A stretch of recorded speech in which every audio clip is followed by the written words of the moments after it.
scary stories. Before we begin tonight's story, I want to ask you something. Have you ever kept a secret so deep, so heavy, that even the silence around you began to feel suspicious? That's the kind of fear we explore here. The kind that doesn't knock, it just slowly moves in. Guys, there's only one ad at the 10th minute mark, and the rest? I've kept them all at the end of the story, so nothing breaks the immersion. But guys, more than anything, I want this space to feel like a late-night campfire for the soul. So if something comes to your mind, a strange thought, a dream, a memory, a fear, or even just a hello, drop it in the comments below. That one comment could be the spark that helps our story find someone who needs it tonight. Let's build something haunting and beautiful together. I needed quiet. That's all. Just a weekend with no city noise, no unread emails blinking like parasites on my laptop screen, and definitely no more deadlines. That's how I ended up at Maple Hollow Inn, an old ivy-choked building tucked between forest hills that barely show up on Google Maps. The drive was longer than I remembered. Winding roads, mist that seemed to thicken the closer I got. My GPS blinked twice, then died entirely before the driveway even came into view. The innkeeper, Mr. Lennox, greeted me at the door. His eyes were too still. Not unkind, just unreadable. "Ms. Whitmore?" he said, as if reading my mind, not my reservation form. "Room 308. You'll find it peaceful." He handed me a metal key, not a card, an actual rusted key, and pointed down the narrow hallway lined with faded wallpaper and brass sconces flickering weakly. I wheeled my suitcase toward the creaking stairs. Room 308 smelled faintly of lavender and dust. It was small but cozy. Antique furnishings, floral curtains, a slightly tilted lampshade. Next door, a sign hung on room 309's door handle. Temporarily closed for maintenance. I barely paid it any mind. The first night, the sounds were subtle. A soft scrape, like a chair dragging slowly across the wooden floor. Then, a low thump, as if someone dropped a book on the ground. I told myself it was nothing. Old buildings, breathe at night, wood shifts, pipes groan. But at 2:41 a.m., I heard something else, a whisper, a voice. Barely audible, but close. Too close. I sat up in bed, heart racing. The voice stopped. Maybe I'd imagined it. I waited, breath shallow, staring at the thin wall separating me from room 309. Silence, until I turned off the bedside lamp. Tap, tap, tap. 3 slow knocks, not on the hallway door, but on the wall. I slept with the lamp on after that. The next morning, I mentioned it casually to Mr. Lennox while sipping the inn's bitter coffee in the front lounge. He didn't flinch, just smiled politely. Room 309 has been closed for years. I assure you, no one is in there. But I heard knocking, maybe the pipes. He nodded too quickly. Yes, pipes. These old buildings make strange noises, don't they? Back in my room, I tried to focus on my writing. I had a feature due on urban displacement. The irony of hiding in the countryside while writing about disappearing city lives wasn't lost on me. But my focus drifted. I kept glancing at the wall, at the empty armchair facing it, at the space between the floorboards and the adjoining door that had once connected the 2 rooms. That night the noises returned, louder, faster, like something crawling. I recorded audio on my phone. I played it back. It was faint, but there was breathing, not mine. Something rhythmic, wet, and shaky, coming from the other side of the wall. The next day, I explored the hallways. The inn was strangely quiet. I hadn't seen another guest since arriving. Only a silent, stiff woman named Eloise in a maid's uniform cleaning windows with trembling hands. When I asked her if anyone was in room 309, she paused for a full 5 seconds before whispering, "Don't open the door between." She walked away before I could ask what she meant. Later that evening, I noticed something odd. A painting above the headboard, an oil canvas of autumn trees, was hanging slightly crooked. When I took it down to straighten it, I froze. Behind, it was a hole in the wall, roughly drilled, just big enough for an eye. My breath hitched. I leaned in slowly, afraid of what I might see. Darkness. And then, a blink. Someone, was watching from the other side. I jerked back, heart pounding, grabbed my bag, fumbled with the lock, fled down the hallway to the reception desk. Mr. Lennox wasn't there. No one was. I slammed the bell, waited. Minutes passed. No one came. Then behind me, the chandelier above the stairwell flickered, and I heard the squeak of a door hinge. Room 309, opening. Slowly, I turned. It was closed, but now the temporarily closed sign was gone. That night, I slept in my clothes with a chair propped against the door. I didn't touch the lights. I didn't move the painting. I didn't dare listen to the wall again. But I knew one thing. Someone was there. And they had been watching me since the moment I arrived. I didn't sleep. The next morning felt like sleep paralysis with my eyes open. My fingers trembled as I typed out an email to my editor, claiming the inn's Wi-Fi was down. That wasn't a lie. My phone hadn't picked up signal since last night. No data. No bars. The peephole behind the painting still stared at me, empty. I covered it with a scarf and duct tape from my emergency kit. But the knowledge was still there. Someone had watched me, and I hadn't imagined it. I went to the front desk again, determined to confront Mr. Lennox properly. He wasn't there. Instead, Eloise was vacuuming the hallway carpet in slow, mechanical lines. When I asked about room 309 again, she hesitated, brushing back graying hair from her cheek. That room has its memories. Some of them like to linger. What does that mean? I pressed. She shook her head. Some walls remember more than others. But you shouldn't listen. It feeds off attention. Feeds off attention? Her vacuum shut off with a click. Best not to ask. Back in 308, I did what any journalist would do. I started digging. If this place had a past, it would be somewhere online. Except my laptop wouldn't load anything but cached pages. My notes flickered in and out. The signal was gone again. The browser showed a looping circle. No internet, no updates, no contact. So, I tried something else. I recorded myself for hours. I left my phone running audio while I paced the room, then left it overnight on the windowsill. I reviewed the first 2 hours of silence before I finally heard it. Click, tap, scrape, followed by a long guttural breath that sounded wet and wrong. And then a whisper, one so faint I had to loop it 5 times. Claire, Claire, I see you. My blood turned to ice. That night, I placed my phone near the wall with the peephole and stared at the ceiling. At 2:12 a.m. I heard the knocking again, 3 times. Slower this time. I didn't move. A 4th knock came, then 5. A pattern forming like a code, or a countdown. Then came the scratching. Light at first, then frantic, like nails on wood, like someone was clawing from the inside. I looked at the wall. It was breathing. No, it couldn't be. But I swear, Janie. The wallpaper moved, expanding and contracting, as if lungs were pressed against the other side. And then I heard it. A low, breathy voice, just inches away. Don't cover the hole. He doesn't like that.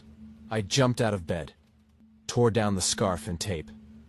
The hole blinked back at me again. An eye, milky white, retreating slowly into the shadows of room 309. I ran to the door and yanked it open. The hallway was empty.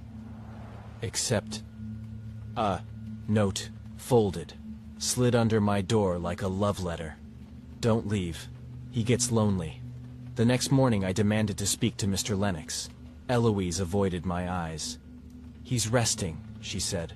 "Some nights here take a lot out of him." I threatened to call the police.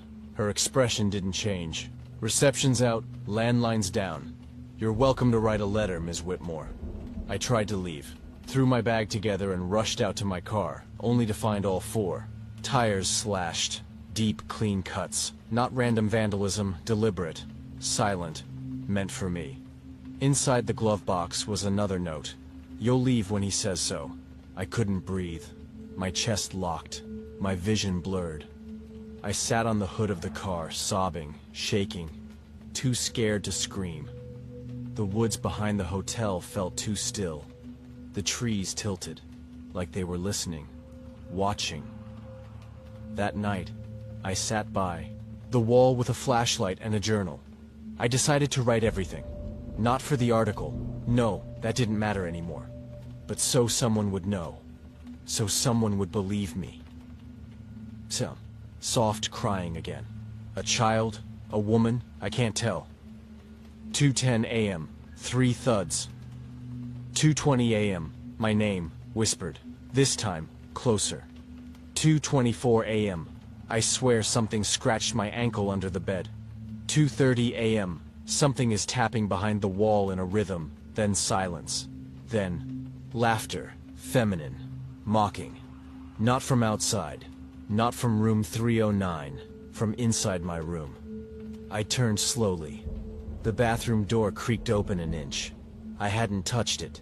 Inside, the mirror had fogged, but I hadn't showered.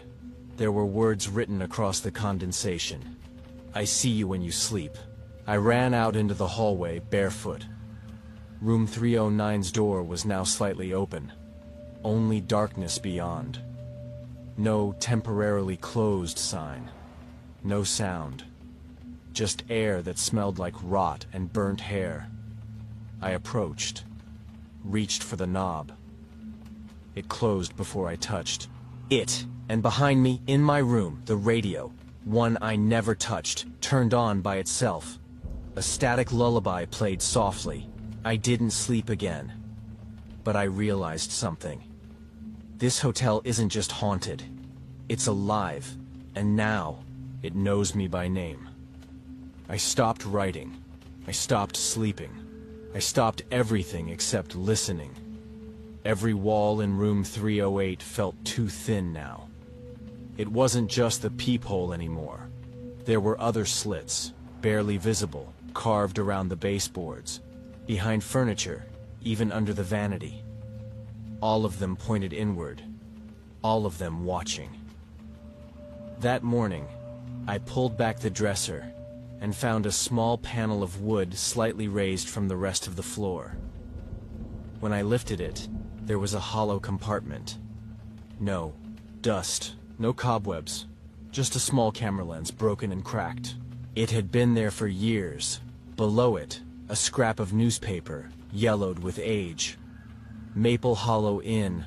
Guest vanishes. Police baffled. The name under the photo was blurred, but the shape of the face was familiar. My blood chilled. It was the same woman I'd seen in a faded portrait down the hallway, smiling, holding a key to room 309. I went back downstairs. Eloise stood in the hallway, staring at the blank wall as if waiting for it to speak. She didn't move until I said her name. "How many people have gone missing here?" She blinked. "Depends what you mean by missing." "Don't play games with me," I snapped. "There are holes in my room. There's a camera under the floor. There's someone in room 309. Her eyes were glassy. "You're making him curious." "Who?" She walked away without answering. I searched the town library the next day. No one else would talk to me. The town felt wrong, like everyone knew but agreed to pretend they didn't. But the library had a local history archive. In a forgotten cabinet marked "In Incidents," I found it, 1972. Woman disappears from room 308, no sign of forced entry. 1983, couple reported screaming, found missing teeth in room 309. 1991, hotel closed for 2 months after a guest gouged out her eyes in the hallway, screaming about a man inside the wall. The most recent, 2019. A journalist named Sarah Green checked into 308, never checked out. Back in my room, I tore the painting down again, looked through the hole, just darkness. Then a flash, a smile, impossibly wide. A face, pressed against the opposite side of the wall, skin stretched. Too tightly, eyes hollow but open, I screamed. It disappeared. When I looked again, the hole was filled with something solid. A mirror. Now, instead of seeing into room 309, I saw my own eyes staring back. That night, my dreams were full of static. Not nightmares, recordings. I was watching myself sleep. Over and over again. My body, curled on the bed. Me turning. Me getting up and walking to the wall. At 3:09 a.m. in the dream, I leaned into the hole, and something leaned back. I woke to find new scratches on my arms and thighs. Not deep, but fresh. I checked the phone camera footage. Nothing, except at one point my body was missing from the bed entirely for 12 minutes. No cuts in footage, no glitches, just absence. I demanded to check room 309. Mr. Lennox finally appeared again, as if summoned by my rising panic. "You really shouldn't," he said calmly. "Curiosity is what built the wall." He handed me a key and walked away.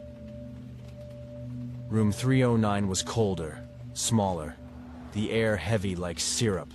The curtains were sealed shut, the bed untouched. Then I saw the other door, a second door in the far wall, hidden behind an armoire. I dragged it aside and opened it. Inside, a crawl space, narrow, cramped, wood soaked with moisture and rot. I turned on my flashlight. There were photos taped to the walls, Polaroids of women sleeping. In room 308, different decades, different styles, same room, same pose, same fear. One photo stood out. It was me, taken last night. I was on my side. The date scrawled on the bottom, Claire, 3:09 a.m. I vomited into the sink. My head spun. None of this was real. It couldn't be. I had to leave. I grabbed my bag, ran to the front desk, but the lobby was empty. The door was locked from the outside, and on the floor, beneath the welcome mat, was another photo. This time, I was awake, staring directly at the camera.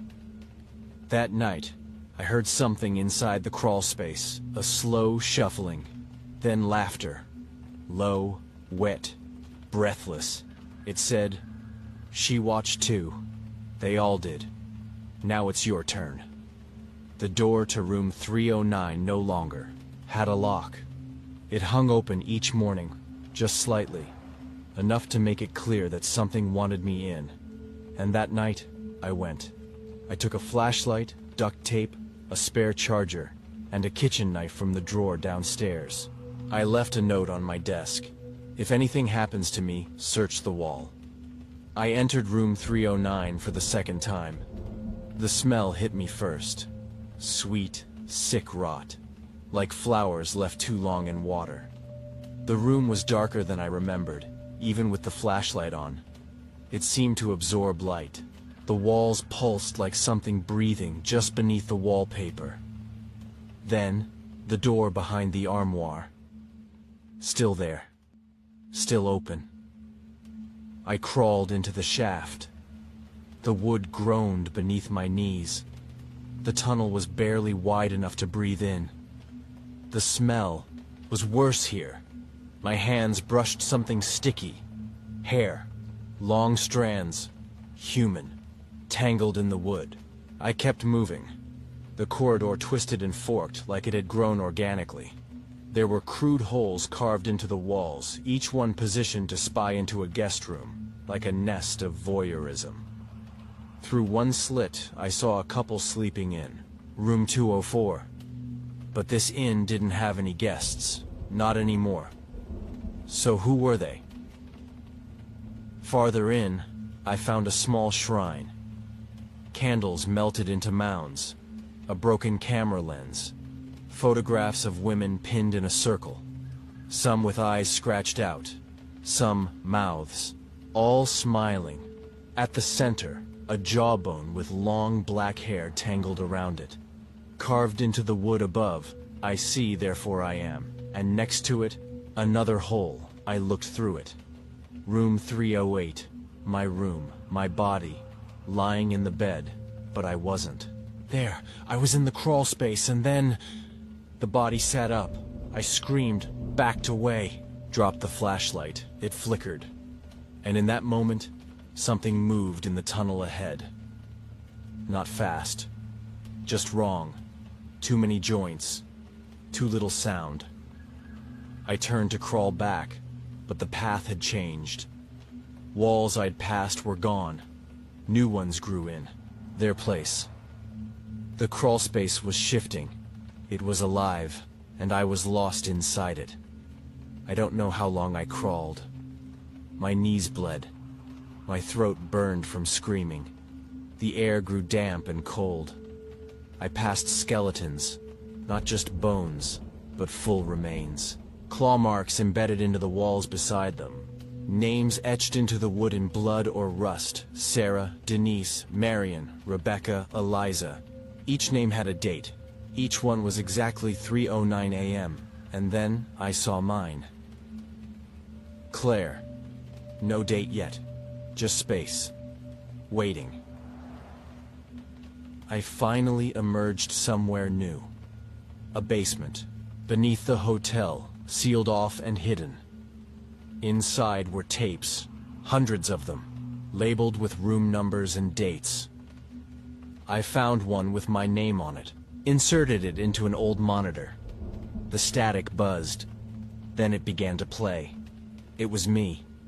Arriving, checking in, walking to my room, setting down my bag. Footage from before I even entered. Someone had been recording from the moment I pulled up in my car. I ejected the tape and smashed it. But they kept falling, dozens of tapes clattering down from a shelf, all labeled with other women's names, and some didn't have an end date because they were still here. I stumbled upstairs. The staircase was warped, the wood sticky beneath my feet. As I neared the lobby, I saw someone waiting. Not Mr. Lennox, a man with no eyes, just stitched skin where the sockets should have been, and lips parted in a too-wide smile. He stood behind the reception desk, and he whispered without moving his mouth. "Don't look too long." He looks back. I fled to my room, locked the door, covered every mirror. But one mirror was already fogging up.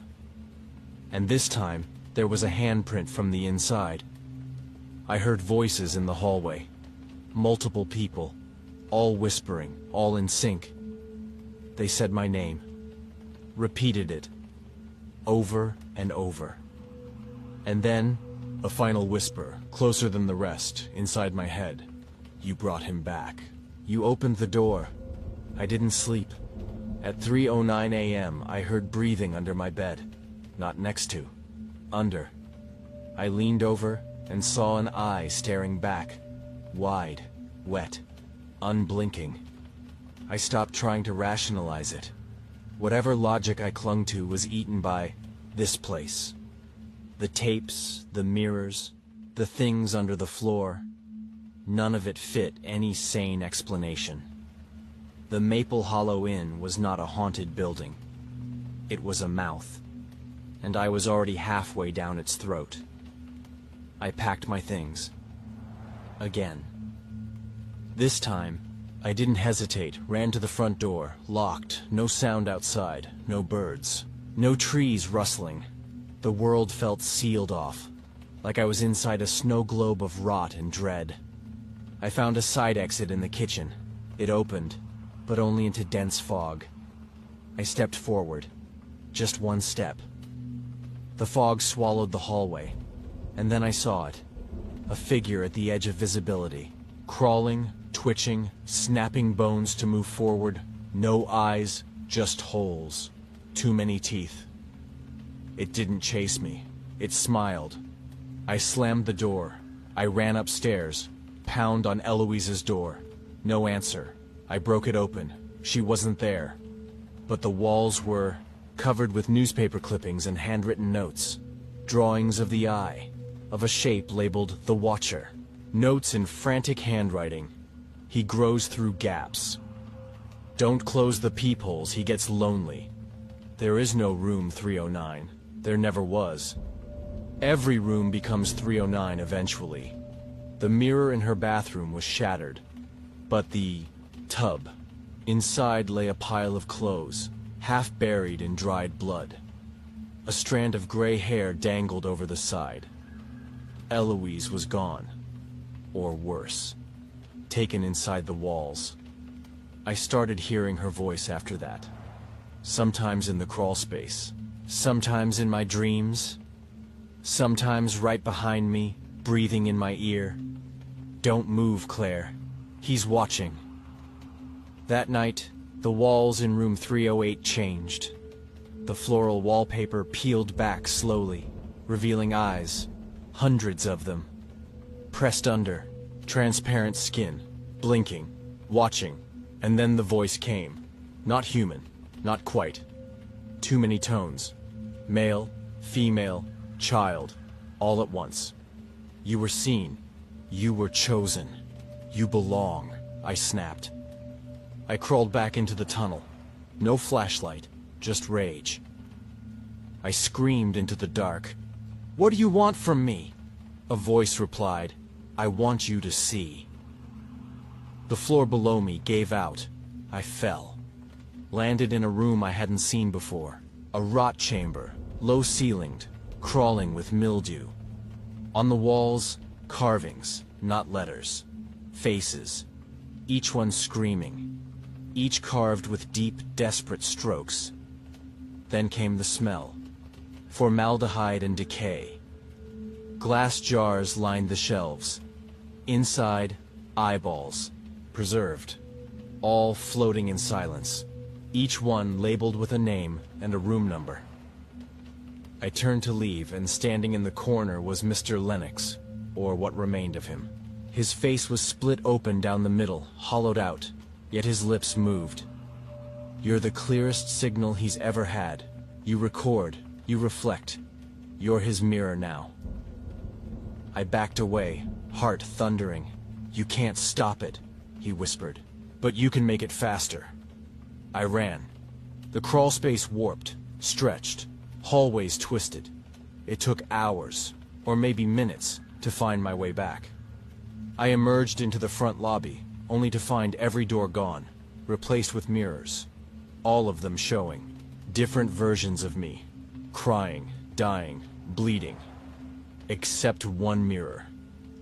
That version of me was smiling, and behind her stood him. At 3:09 a.m., my room began to shift again. The floorboards buckled. The peephole opened on its own, and the walls whispered. Let him in. I finally understood. Every guest was a conduit, a signal boost. The Watcher couldn't manifest fully until someone believed, and I had believed too hard. I heard footsteps outside the door. Fast, scrambling, not toward me, but inside the walls.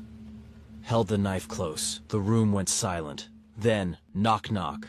From inside my closet. I didn't open the closet.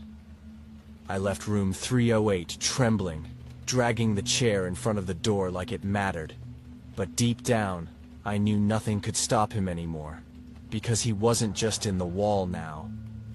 He was in me, all The mirrors in the inn now reflected different timelines. In one, I'd already gouged my eyes out. In another, I was kissing a man with no face. In another, I was gone completely, replaced by something tall and faceless. My name scratched into the wall behind it. And in all of them, room 309 was never empty. It was watching back. I ran to the basement. The walls bled. Blood, not metaphor. Thick, black red and pulsing from cracks in the plaster. The tapes had returned. Dozens. All labeled Claire, some dated in the future. One was marked, Claire, last night, 3:09 a.m. I played it. It showed me sleeping, then rising, then walking to the wall, and smiling, then whispering, "Let him in," I screamed. Smashed the VCR, smashed the shelves, but one tape would not break. I watched it loop, again, until the whisper started to come from me, from my own throat.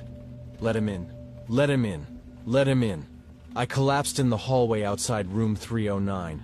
The door was open now, not just cracked, wide open. Inside, nothing, just a mirror, nailed to the wall opposite the bed. I stepped in, and my reflection didn't move. She just stared, and then she smiled. Slow, crooked, evil. She raised her hand. I didn't. She pointed behind me. I turned. He was there. Tall. Human-shaped, but wrong. Bones too long. Skin pale and stretched like plastic wrap. His face was all eyes, some closed, some blinking, some bleeding. And where a mouth should be, there was only a dark hole, stitched open forever. The room locked behind me. I screamed, lunged for the bedpost, broke it off, stabbed at him. But he didn't bleed. He didn't flinch. He just watched. And with every second, I felt less like myself, like a film being erased, like my body was becoming hollow. Suddenly, Eloise's voice came. Inside my head, "You can't fight him, but you can contain him. Don't look. Don't let him see you see him." I grabbed the mirror, smashed it, took the shard, and cut the peephole out of the wall. It screamed. The whole building shook. The floor split open. I ran, barefoot, bleeding, through the collapsing hallway. The front door was there, wide open. Fog spilling. In. I took one step out, and the inn screamed behind me, a sound so loud it cracked the sky.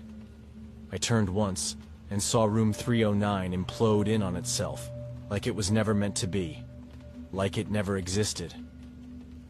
I woke up in a hospital 2 days later. They found me unconscious at a gas station miles away. No ID, no memory. They said, except I remembered everything. I told them about the inn. They searched, but there was no Maple Hollow Inn, no records, no land deeds, no history, nothing. Like it had been wiped clean. But sometimes, I still see mirrors that fog when I haven't showered. Sometimes I wake up at 3:09 a.m., and the peephole is back on my bedroom wall. And sometimes, when I blink, I don't see my reflection blink back. Claire now lives in a new city, keeps to herself. She doesn't write anymore, but she still carries a shard of glass from that mirror, just in case she needs to remember who she is. Because one day, she knows the walls will whisper again, and the watcher is never truly gone, only waiting. We should have picked a beach. That was my first thought when the cabin came into view. Tall, narrow, swallowed by trees so thick they seemed to lean inward, hiding the place from the sun. It stood like something that didn't want to be found. Lena squealed in the back seat as Chris slowed the Jeep to a stop. "Oh my God, it's perfect." I wasn't so sure. It was late Friday afternoon. The plan was simple. A weekend to unplug, no phones, no noise. Just me and 5 people I used to love like family. Before we all grew apart. Before life bent us in different directions. Now we were trying to glue ourselves back together. We unpacked our bags into the cabin. Me, Naomi, plus Lena. My best friend since high school. Radiant, always the center. Eli. Lena's boyfriend. Logic-driven. Never believed in anything he couldn't touch. Tasha.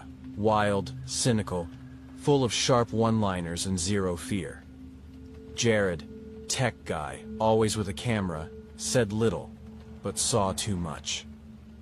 And of course Chris, the ex, the wound that hadn't healed. The reason I almost didn't come. The cabin had 2 floors, creaky floorboards, an old stone fireplace, and a wide front porch that overlooked nothing but trees. No Wi-Fi, barely any cell service. I checked twice. 1 bar, then none. Something about that made me nervous. That night we drank, laughed, and played old music on a Bluetooth speaker that barely held a charge. I tried to relax, tried to ignore the way the shadows outside never stopped moving, even when the wind did. Around 1:30 a.m., I slipped away to bed. That's when I heard it. A soft creak from the porch. Then a second one. I froze. Listened. A thud. Slow. Heavy. I stepped to the window and pulled the curtain back just an inch. The porch was empty, but the front door was open. I rushed downstairs, heart pounding. The screen door banged once in the wind. Eli was already awake, rubbing his eyes. "Did someone go outside?" "No," I said. The door was wide open. He muttered about old hinges. Maybe we didn't shut it fully, but I knew I had. The next morning, no one else remembered leaving it open. Tasha joked that the cabin wanted to keep us. "It gets lonely out here," she laughed. We brushed it off. Saturday. Morning passed easily. Coffee, pancakes, a lazy hike. The unease came back in the afternoon, when I noticed my phone was in a different place than I left it. Charging cable unplugged, placed neatly on the floor. "Did someone use my charger?" I asked. Everyone shook their heads. After dinner, Lena screamed from upstairs. We all rushed to her room. Her suitcase had been emptied, clothes folded on the floor in odd stacks, organized by color. No one admitted doing it. We laughed. Said maybe she did it sleepwalking. Maybe it was Jared pulling a prank. But his camera had been untouched all day, and the door was locked from the inside. That night, I heard the humming. It was faint, like someone humming a lullaby just under their breath. I thought it might be Tasha. Her room was next to mine. In the morning, I asked her. "Nope," she said. "I sleep with earplugs." Later, Eli's phone vanished. We tore the place apart. He swore he'd left it charging by the fireplace. Hours later, it turned up on the top step of the staircase. Screen cracked, dirt smudged across the back. Lena called it a prank. Eli didn't laugh. That evening, Jared said something odd. He'd been reviewing footage from his camera, just B-roll, for the weekend. But he looked pale when he showed us. It was from last night, around 2:47 a.m. The camera, set on a tripod in the living room, captured someone walking across the space. Just a silhouette. Slow. Deliberate. All of us were asleep. We played it back again. Could have been any of us, Chris said. The timestamp might be off. I was up at 2:30, I said. I was journaling. No one was moving around. Jared didn't speak for a while. That night, I couldn't sleep. Every sound made my skin crawl. I locked my door, sat on the bed, back to the wall. At 3:12 a.m., I heard something slide across the floor downstairs, then a thump, then a creak. Footsteps. Not running, not sneaking, just walking. Confident, like they belonged here. I waited. 10 minutes, 20. Then silence, then a tap on my wall. Right behind my head. 3 slow knocks. I couldn't move. Morning came. Eli had found muddy footprints leading from the back door to the kitchen. Large, boot-shaped. Not his, not any of ours. The back door had been unlocked. That's when Lena flipped the tablecloth and found it. A carved symbol in the underside of the wood. Jagged, circular, like a spiral eye. She traced it with her finger and said, "This wasn't here yesterday." No one knew what it meant. But I saw something change in Jared's eyes.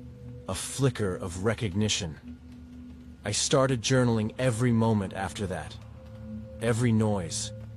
Every item out of place. Because I finally understood something. We weren't alone. We had never been. The next morning, I felt like something inside the cabin had shifted. Not the walls or the furniture, the mood. The air was heavier. The light didn't filter in the same. We tried to go on as usual. Breakfast, coffee, someone put music on. But it died after a few seconds. Speaker dead. Eli checked it.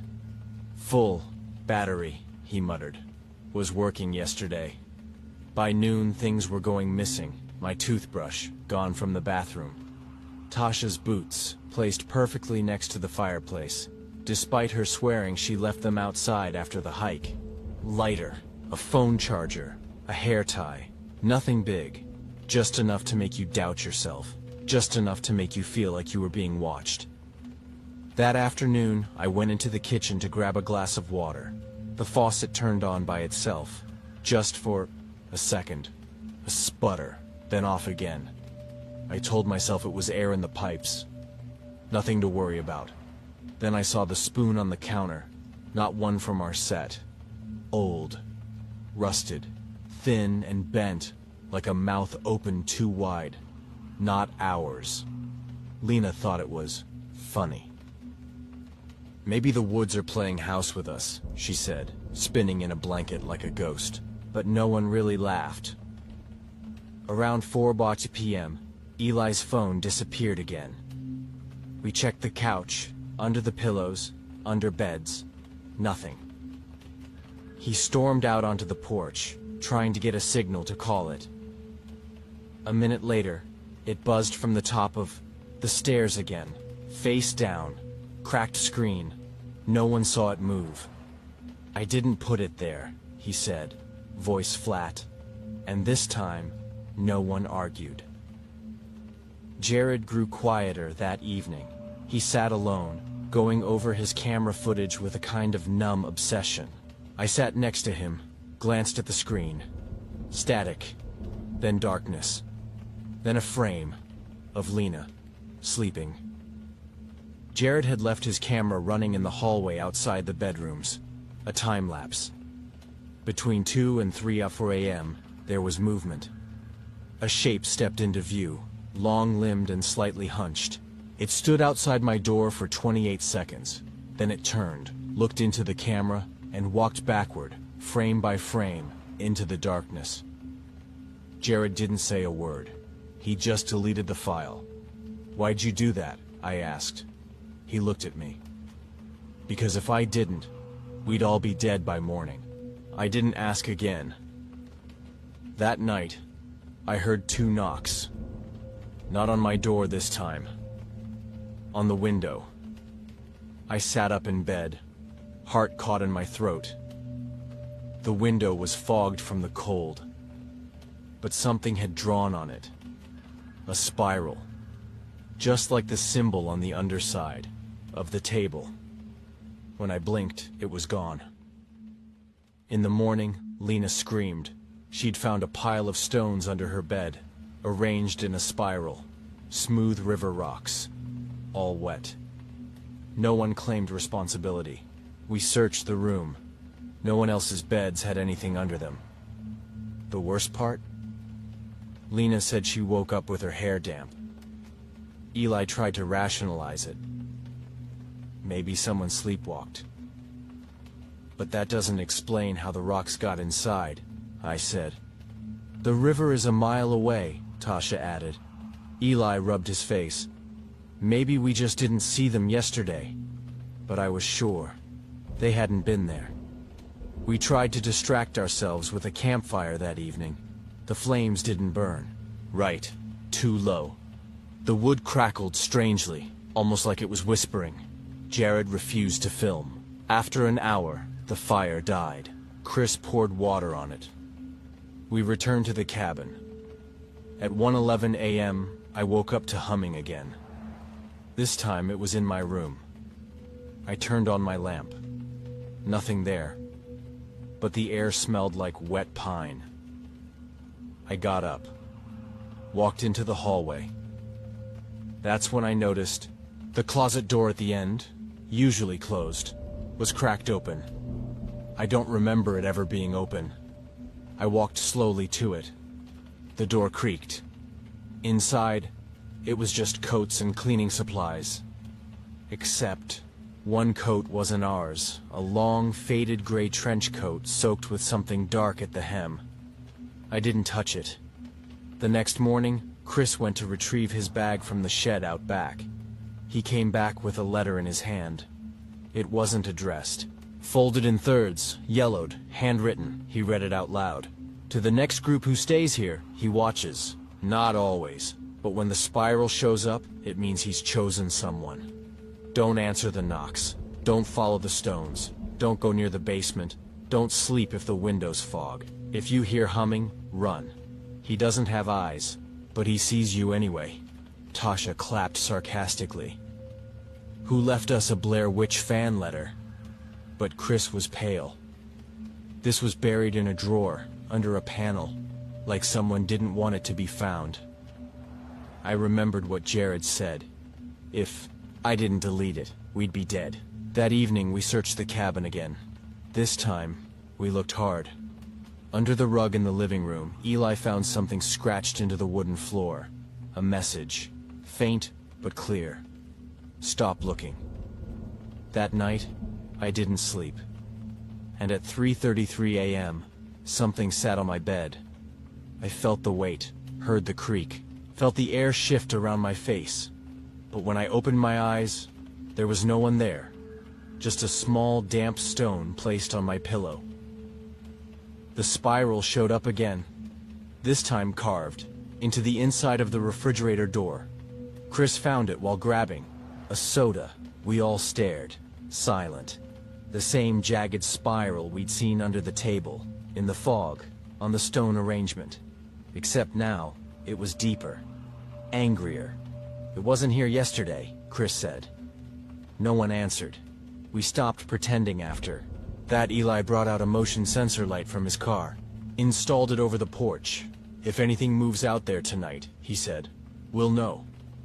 But when night came, the light flicked on and off, sometimes multiple times. Each time we looked, there was nothing. Until the third time. I opened the curtain and saw a shape just past the tree line. Motionless. Too tall. No flashlight. No eyes. The light clicked off, and when it turned back on, the shape was gone. We started locking every room. I found Jared in his room with all the lights off. His camera pointed toward the door. Tripod steady. Lens glowing red. Recording? I asked. He nodded. You're scared. No, he said. I'm trying to catch it. Later that night, I couldn't sleep. I walked downstairs to get water, but the kitchen lights flickered. Then they died. The cold settled around me. I froze. From behind the counter, a shadow moved. I ducked, held my breath. A shape passed the living room, silent, long-limbed. I couldn't see a face, just the outline, tall and thin, like it didn't belong to this world. When it passed, I scrambled to my room. In the morning, Lena's necklace was gone. A gold heart from her mom. Never took it off. I woke up and it was just gone, she whispered. My neck hurts. There was a thin red line across her skin, like something had yanked it off in her sleep.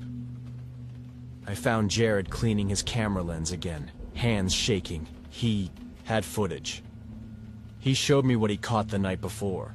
Someone, or something, crawling across the ceiling of the living room, limbs bent backward, head twitching side to side. It moved over the couch where Chris had slept. Then it dropped out of frame. When the camera came back on, Chris was still asleep, but the spiral was carved into his forearm. I screamed. Jared deleted the footage. "Why are you deleting this?" I cried. "Because if we watch it again, it remembers. That's how he moves. Through memory." We searched the house for more signs. Chris found a hidden panel behind the closet, a crawl space. Inside, a small mattress soaked in dark stains. Candy wrappers, empty water bottles, Polaroids of us sleeping. We stared at the pictures, each one from a different night, different positions, different people. One was of me, mouth slightly open, facing the wall. Another of Lena, curled on her side, crying. Each had a red X across the chest. We burned the photos in the fireplace, but the smell, the thick chemical rot, stayed in the cabin long after. Later that day, Jared came running from the shed. He held an old VHS tape in a cracked plastic case, scrawled on it in Sharpie, for the next group. We found a tiny TV in the attic, plugged it in. The tape hissed and clicked. Grainy footage flickered. A group, 5 or 6 people, laughing, drinking in the same living room we were standing in now. It played for about 3 minutes. Then the camera switched, all of them sleeping. Then, one by one, something moved through the room. It leaned over each person's face, nose to nose. A blur. No face, no eyes, just presence. And when it reached the last sleeper, the screen went black. Silence filled the room. The tape ejected itself. Jared left the TV on. The static filled the room. Tasha looked up. "It's not watching us through the walls anymore." "What do you mean?" Lena asked. Tasha's voice dropped. "It's watching through us." That night, Jared disappeared. He left a note on his pillow. I hear it now. In the wires. In the floor. "I'm going into the woods. Maybe it can't follow." He never came back. Chris checked the footage from Jared's room. The last frame showed Jared sleeping. Then, from the corner, a hand reached out from the wall. Not through a hole. Through the plaster itself. The next morning, we found Jared's camera outside near the tree line, still recording. Inside was a final clip, blurry, shaky, of Jared walking deeper into the woods, and something tall, white-skinned and eyeless, crawling upside down through the branches above. Him. The last 2 seconds were just the camera falling sideways, and a whisper. "You brought him here." We stopped sleeping. We stopped eating. The doors locked themselves, and in the mirrors, we saw faces that weren't ours. The woods swallowed Jared. The air felt colder after he left, like the trees themselves were holding their breath. We stayed together that day, clinging to one another like a life raft. The windows stayed shut, the curtains closed, but even with our backs against the doors, we couldn't shake the feeling. Something had already come inside. Lena cried quietly in the corner. Tasha started pacing. Chris stood by the window, holding a kitchen knife like it would make a difference, and I just kept writing everything down, because someone needed to remember. We agreed. We had to leave. Eli checked the Jeep. All 4 tires, slashed, not popped, cut, a long, slow slice through the rubber, like it had been done with patience, like someone had waited until we were too far from town, too afraid to run. That's when we noticed the smell. Something rotting. It wasn't coming from the fridge or the trash. It was coming from beneath the cabin. Chris and Eli pulled up a floorboard. In the hallway, what we saw below changed everything. A basement, or what used to be one. Damp, low-ceilinged, full of trash, mold, decayed wooden shelves, and in the center, a mattress soaked through with a dark stain that looked decades old. Eli dropped down with a flashlight. Tasha followed him. I stayed at the top of the ladder. I couldn't breathe down there. After 10 minutes, they came back up, both pale. Eli held up an old leather-bound notebook. The first line inside read, "The Hollow Man is the one who stays behind."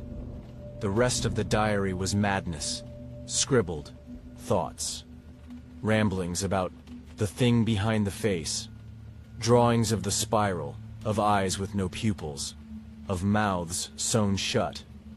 One passage stood out. He doesn't enter through doors.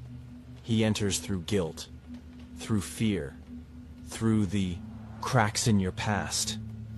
We passed the book around in silence, and that's when Tasha said it. I heard him last night. We looked at her. I got up to pee. I heard him behind the mirror, whispering. Said he liked the sound of my breathing. She was shaking. I didn't move, didn't speak. I think that's why I'm still here. That night, Tasha disappeared. We searched the house, the woods. We screamed her name until our voices broke. Lena found her boots on the porch, neatly placed, still warm. Inside the left one, a stone spiral, and inside the right, a lock of her hair, bound with thread. Chris found her later, or what was left. She was standing in the woods, barefoot, dress torn, eyes wide open, mouth moving, but no sound. He stepped closer. She whispered one thing, "He's already here." Then she walked backward into the trees. We never saw her again. That night, Chris had a nightmare. He screamed so loud we all woke up thinking someone was being killed. When we got to his room, he was huddled in the corner, shaking, bleeding from his nose. He said the Hollow Man was inside his skin, pulling the strings. He tried to gouge his shoulder with a spoon before we stopped him. Eli tied him to the bed. Later, I went to check on him. He wasn't asleep. He was smiling, and there were spirals drawn in blood on the wall above him, all around him. I turned to leave, but the door wouldn't open. I pounded on it, screamed for Lena. Nothing. I turned back toward Chris. He wasn't tied up anymore. The bed was empty, but I hadn't heard a single knot break. Then I saw it, written on the mirror in fog. "Don't turn around." I turned anyway. Chris was standing behind me, eyes black, mouth stitched shut with thin threads that weren't there 5 minutes ago. I ran. Eli tackled Chris in the hallway, dragged him outside, threw him into the mud. Chris started laughing. "Threads. Breaking. No one leaves," he whispered. "Not unless they bring him someone else." We locked Chris in the shed. He didn't scream or cry. He just knocked, 3 times every hour on the minute. Lena collapsed that evening. We carried her to the couch. She kept saying, "He's in the corners. Don't blink. He's behind your eyes." That night the lights all exploded at once. Glass shattered over the floor. The temperature dropped. And then we heard something move in the walls. Not rats. Something big. Dragging its limbs. Breathing wetly. Sniffing. We huddled. In the living room, 3 left. Me, Lena, Eli. And somewhere out there, Chris, waiting. Or not Chris anymore. Lena cried herself to sleep with her head on my shoulder. I stayed awake. At 3:09 a.m. I heard footsteps in the attic. Not above us. Inside the ceiling. I didn't move. Didn't breathe.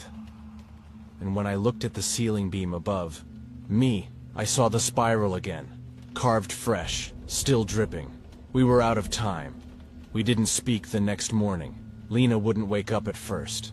When she did, she stared blankly at the ceiling for an hour, muttering, "He's not done yet.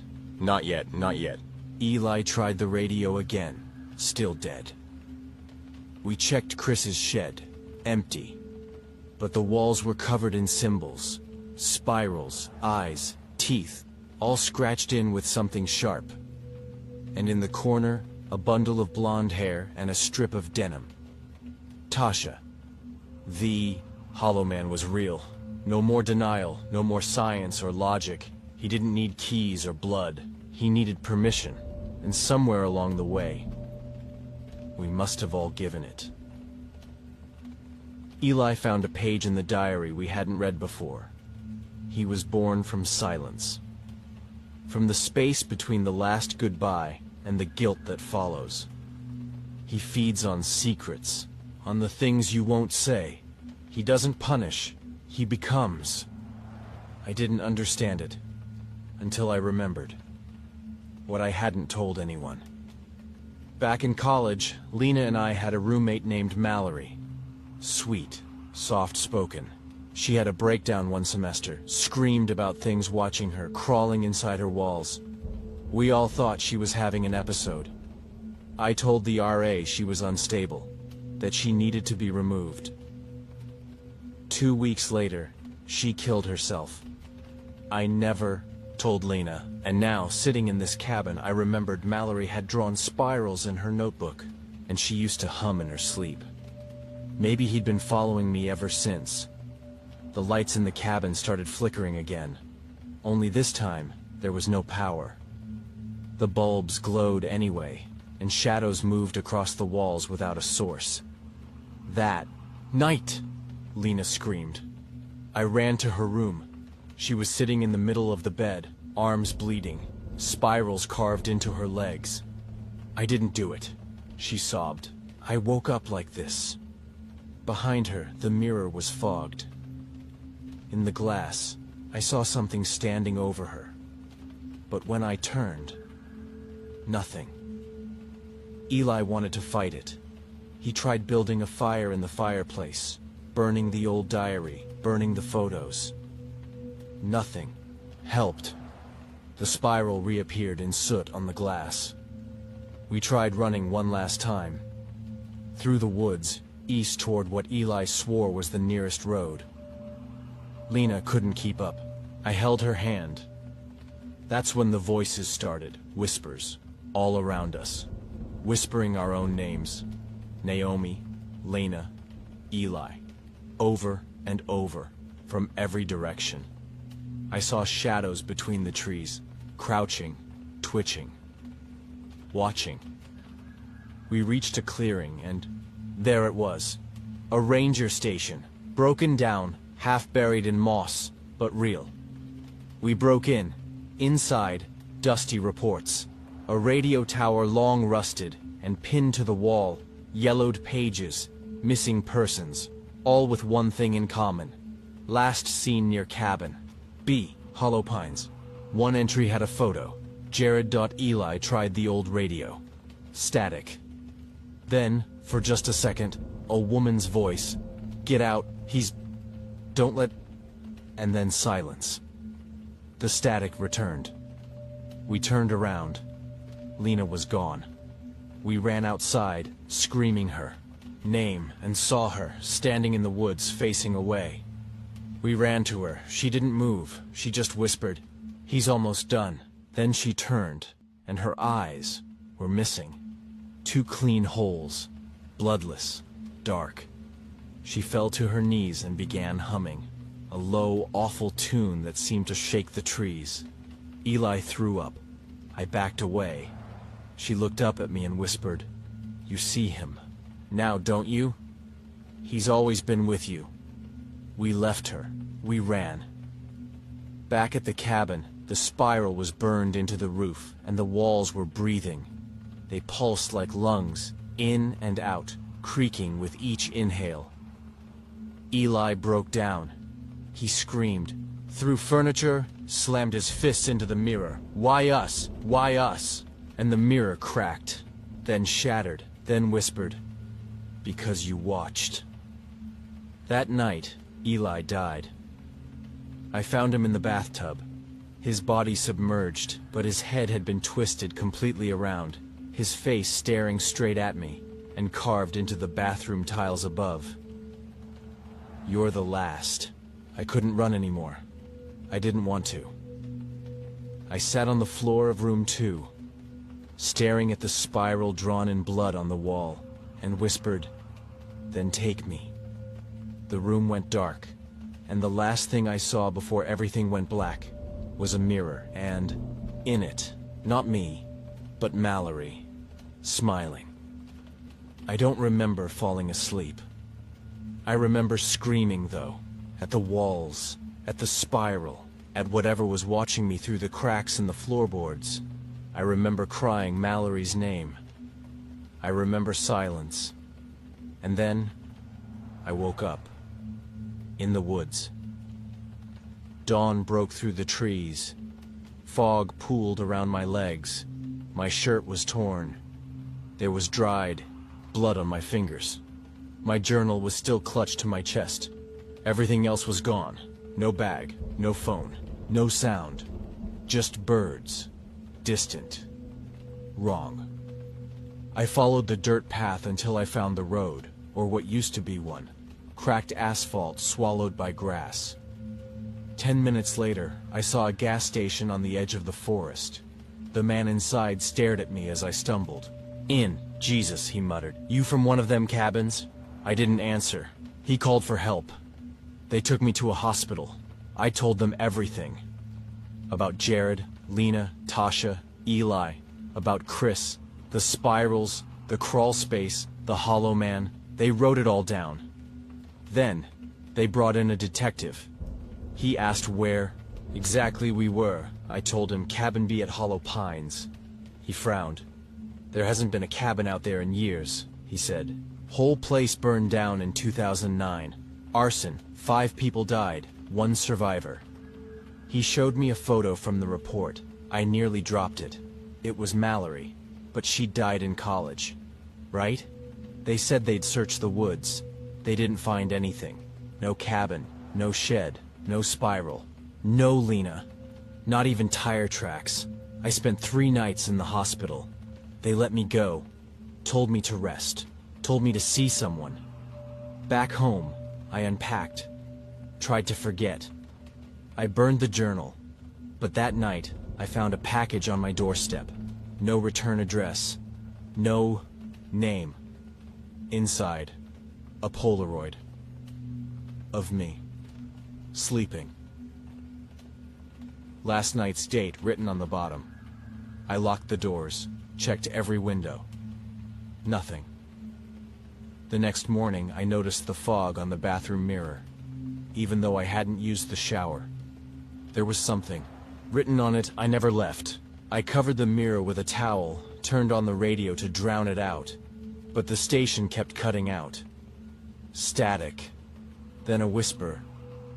"Bring me someone else." Now, I sleep with the lights on. I don't have friends anymore. And sometimes in the early hours, I hear humming from inside the walls, and I see spirals in the frost on the window, and sometimes I catch myself drawing them without realizing. They say trauma plays tricks on the mind. But I know the truth. The Hollow Man doesn't just haunt the cabin. He haunts whoever survives. And if you leave him behind, he follows. Somewhere, deep in the woods, the cabin stands again. Rebuilt, quiet, waiting. A car pulls up. A new group of friends steps out, laughing, stretching. One of them carries a camcorder. Another hums an old lullaby without realizing. None of them notice the spiral burned into the bark of the trees. They unlock the front door, walk inside, and far beneath the floor, something opens its eyes. We arrived at dusk, the golden hour, they call it, though nothing felt golden. The trees at the edge of the property leaned too far inward, like they'd been eavesdropping for decades. They creaked, even without wind. David whistled as he walked, up the porch steps. I trailed behind with the girls and our luggage, trying to pretend the house didn't make my spine itch. The door groaned open, a low, dragging kind of moan, as if it wasn't used to guests anymore. Inside, dust floated like ash in the slanted sunlight. The wallpaper had peeled in long strips like skin. Still, David grinned. Fixer-upper, yeah, but she's got soul. Soul. That word would haunt me. The first night was quiet. The second was wrong. It began with a soft thump in the hallway. Then the scraping, not loud, like a chair being pulled across wood slowly, carefully. David slept through it. I didn't. The next morning, all the chairs in the dining room were facing the wall. Grace screamed during breakfast. We all looked up. She was staring at the staircase. "It's her," she whispered, clutching her spoon. "The lady from last night." But the hallway was empty. David laughed it off. Imagination's a wild thing. Except later, while unpacking, I found a small red ribbon under Grace's bed. Old. Torn in the middle. It smelled like copper, that night. Lila stood at the foot of our bed, silent, her eyes wide. "She wants to sleep in my skin," she whispered.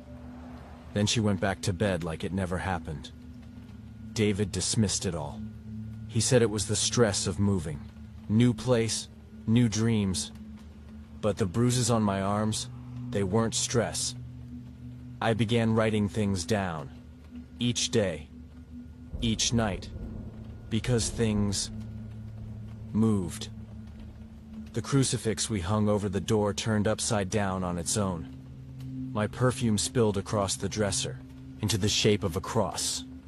In the attic, I found small handprints on the inside of the window, from the outside. The smell started on the 7th night. Rotten eggs and burnt metal. It came and went. Always stronger around 3 a.m. One night I followed it down the hallway. The door to the cellar stood open. I didn't open it. David swore he hadn't.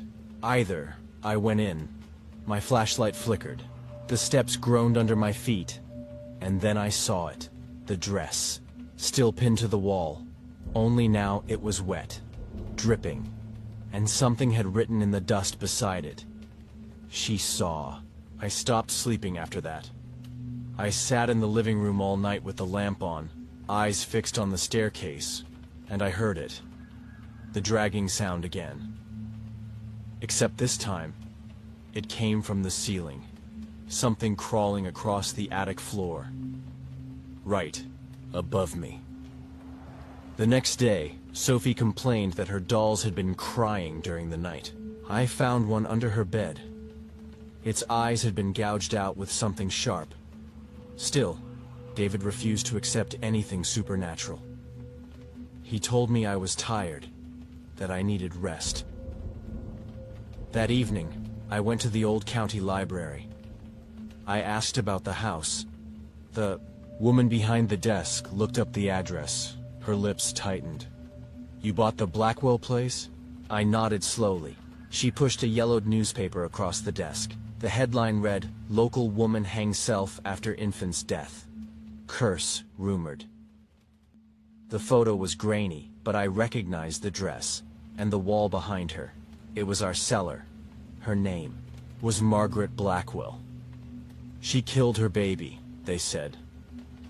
Hanged herself from the tree out back. But before she died, she carved words into the floorboards in her own blood. "She shall feast on mothers." I drove home in silence. At the door, Emily met me with tears in her eyes. She made Lila bite me. I knelt down.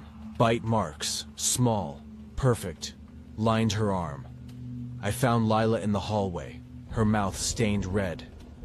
"She told me to," she whispered. She promised I'd be clean inside. That night, the mirror shattered. Grace saw something in it and screamed, until her voice cracked. When we looked, words were written in fog. "She's in the walls." I demanded we leave, David argued. We had nowhere else to go. At 3:13 a.m., I woke up again. This time, I wasn't in my bed. I was on the porch swing. Outside, alone. The door behind me slowly closed. A voice whispered in my ear. "You came home, Rachel," and in the reflection of the porch glass, I saw her. Standing just behind me, hair hanging down, eyes hollow, dress soaking wet. Margaret, smiling. They say ghosts rattle chains or bang doors.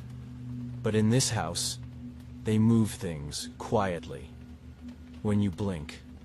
When you look away. The first time I truly noticed was on a rainy Wednesday. I had just mopped the kitchen floor, stepped away for maybe 5 minutes. When I returned, all 6 of the dining chairs were stacked, one on top of the other, in the middle of the room. Balanced. Perfectly. Even David couldn't deny that was wrong. He stood in the doorway, jaw clenched. "Did the girls?" "The girls are at school." He didn't answer. At 3:13 a.m. that night, the crucifix in the hallway turned itself upside down. Grace woke screaming again. She said, the whispering woman told her that mirrors lie.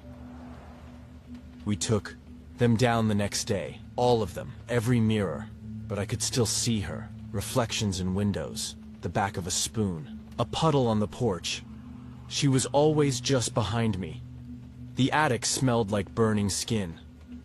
That's where the sound came from now.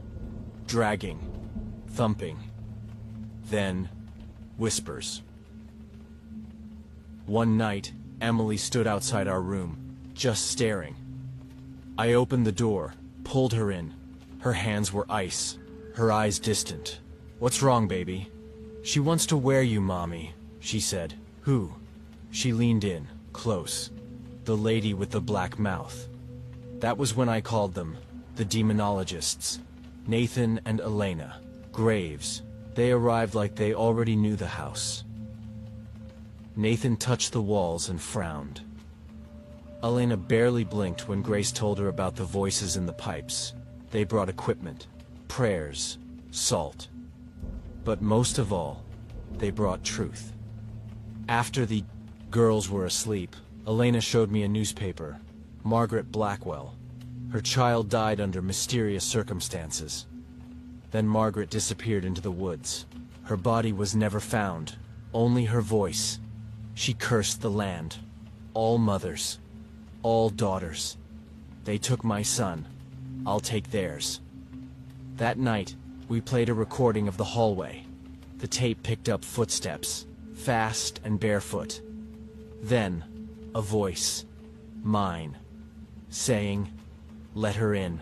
But I never said it. I wasn't even near the recorder. The next day, Lila refused to speak. She sat in the living room, drawing with a red crayon she didn't own, a picture of me, but with no face. Later, Elena opened the armoire in the attic.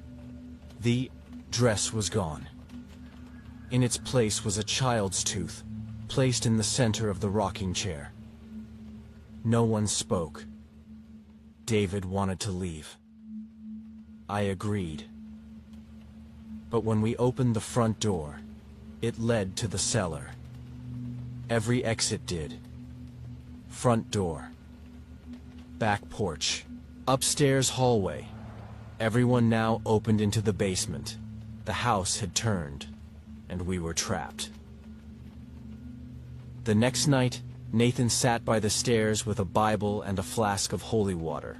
He lasted 2 hours before screaming. Something bit him. Left a mark. Shaped like a jaw, but too wide for a person, too narrow for an animal.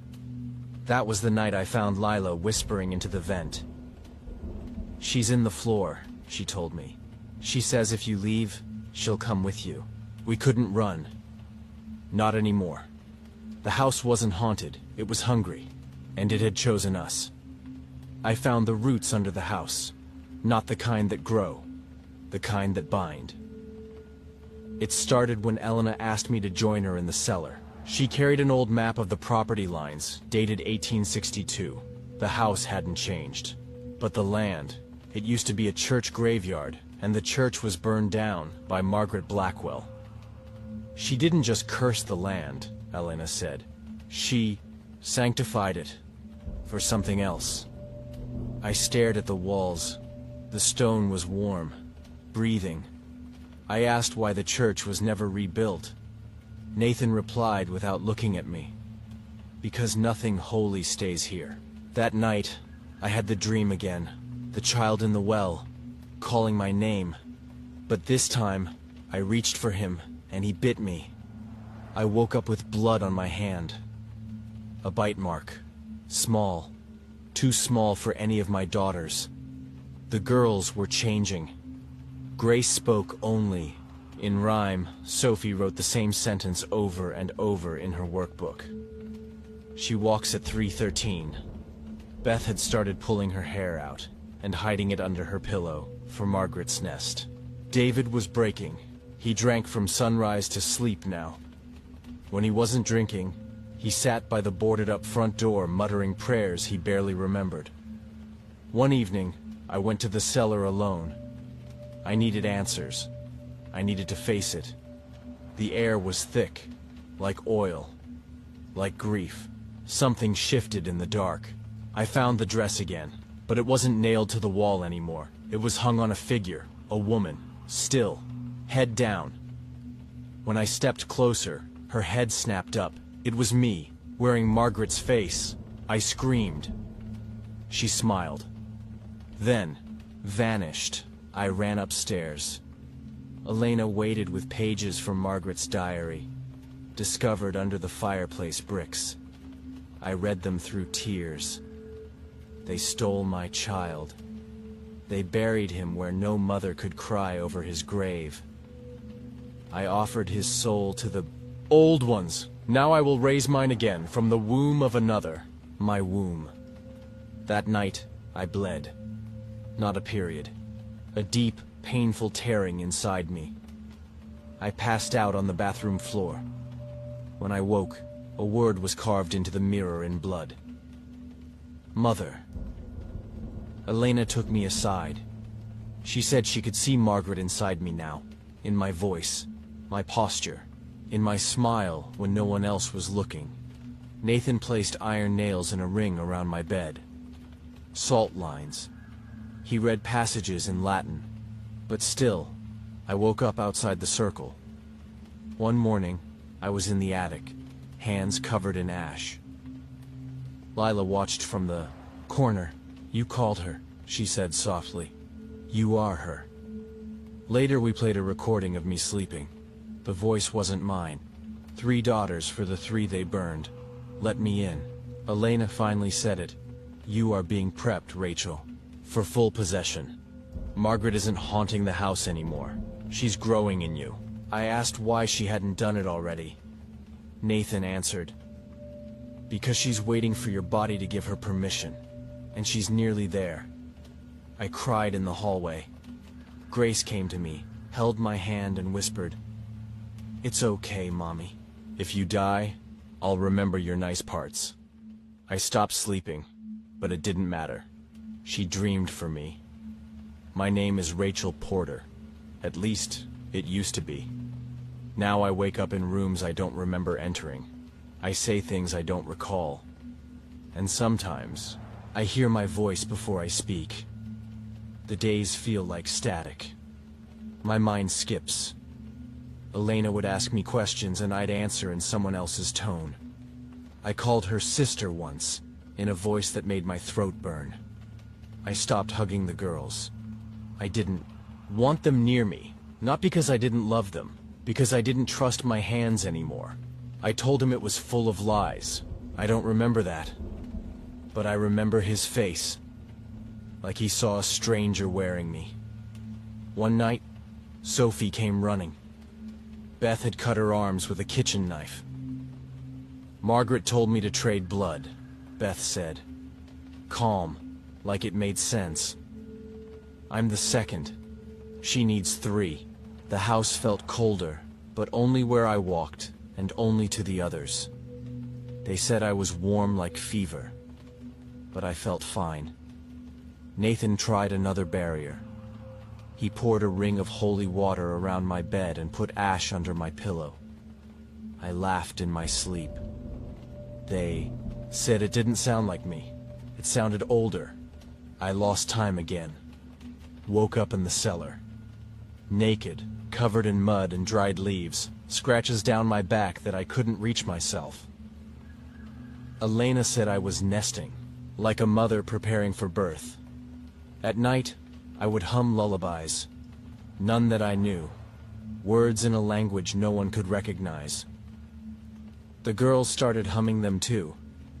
We called the church again. They said help was coming. But the priest who answered, he never made it. Found dead on the side of the road, eyes missing. Elena confronted me. You have to fight her, she said. She's almost through. I laughed. Said, fight who? Then spat in her face. David locked me in the bedroom, but the door opened itself, and when he came back, I was gone.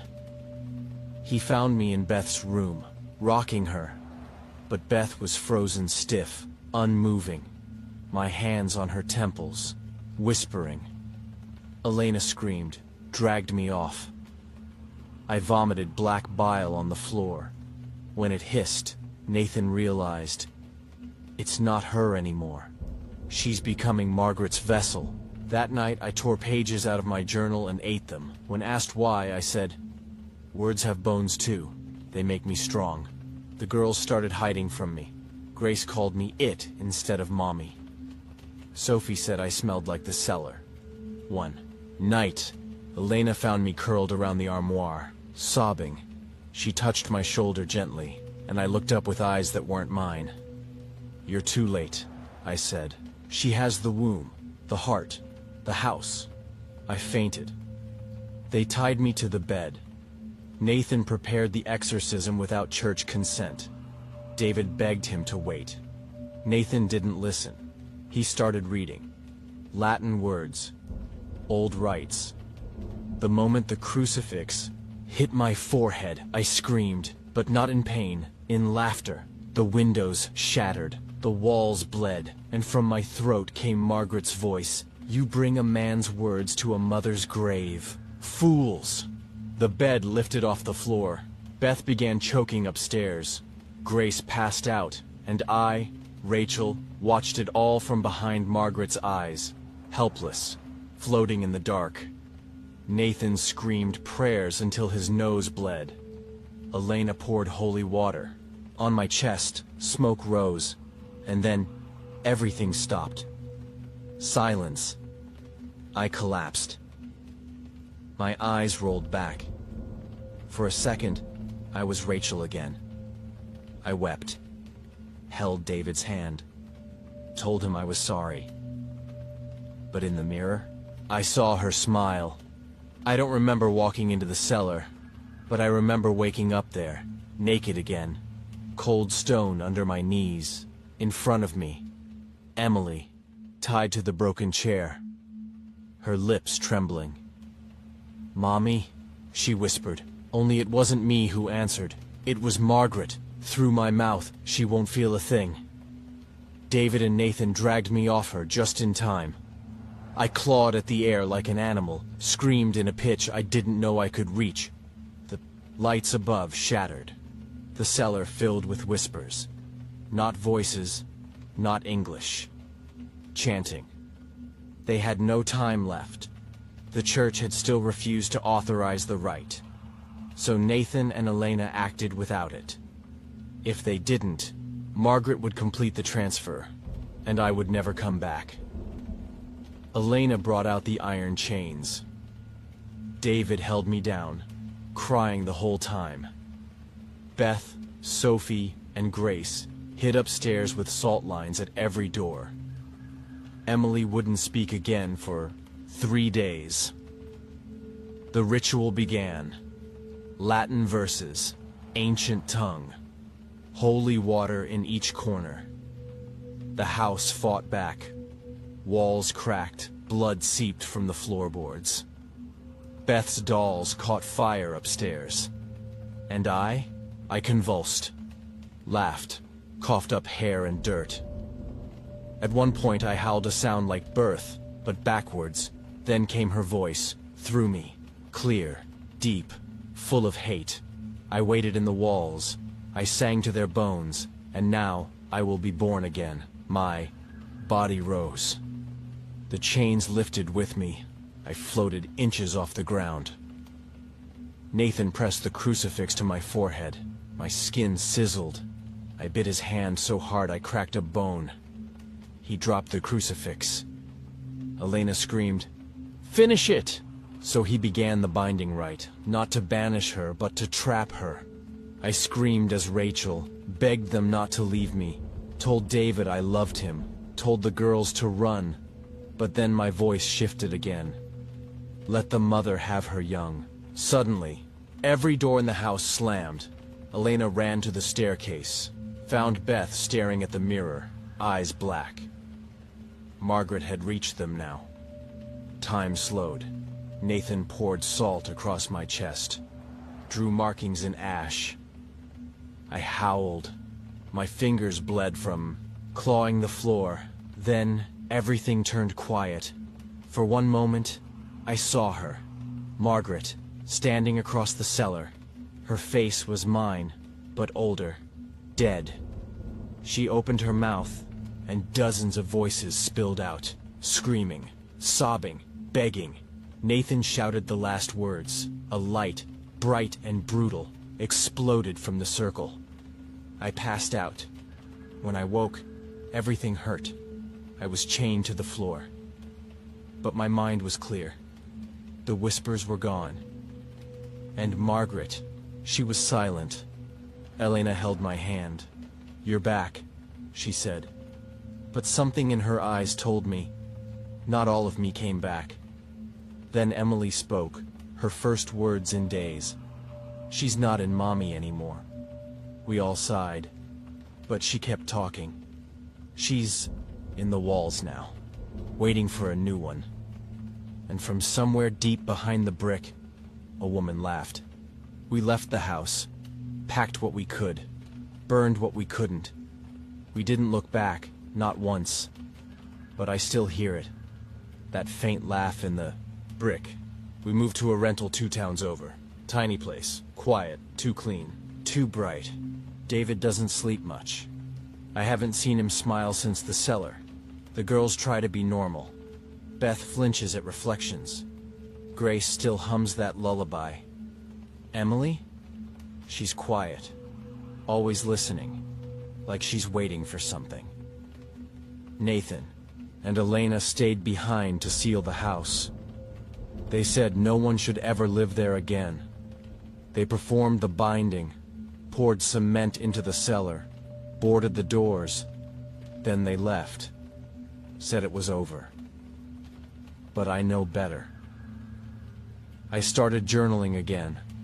Not for healing, for warning, because last night I woke up and found dirt under my nails. Again, I checked every mirror, every crack, every shadow, and then I found the photo, tucked into the back of a book I never packed. An old photograph, faded, frayed, the same one Elena showed me, Margaret Blackwell.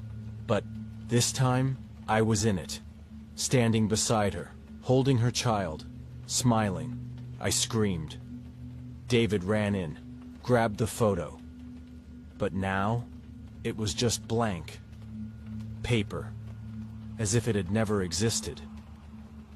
The girls are starting to draw again. Grace paints in red. Sophie's clay. Figures now all have no eyes. And Beth? Beth whispered to me this morning. She's not gone. She's just wearing someone new. That night, the clock stopped again. 13 a.m. I checked every room, everyone asleep, except for me, until I looked in the mirror and saw my reflection blink.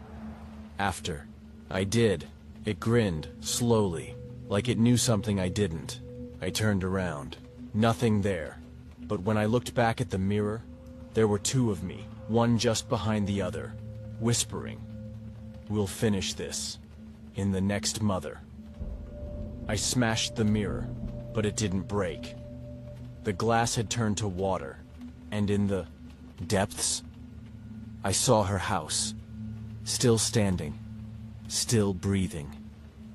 Then the laughter started again, from inside the walls. Even here, even now. They didn't trap Margaret. They spread her. I am Rachel Porter, and if you find this journal, don't go to the house on Black Hollow Road. Don't light candles. Don't pray in the attic. And for God's sake, don't answer the whispers. Because Margaret Blackwell isn't dead. She's waiting. And she only needs one thing: a mother to open the door, and a child to step through it. I still hear the judgment bell. It echoes through my dreams, loud, cold, final, followed by the silence of 50 glares. Men of the cloth, women with twitching lips, children who clung to their mothers as though I would bite. We were declared unclean.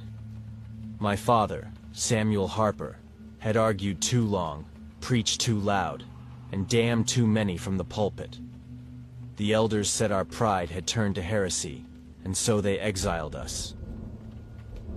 We left just before sunrise. My mother, Miriam, didn't look back once. She clutched the baby to her chest like he was a holy relic. My brothers Noah, Silas, and sister Ivy trailed behind in silence, while I, Eliza Harper, eldest of 5, carried the last of our salted meat on my back and the weight of disgrace on my shoulders. I remember the way the trees seemed to swallow us as we left. They weren't just tall, they leaned, as if watching.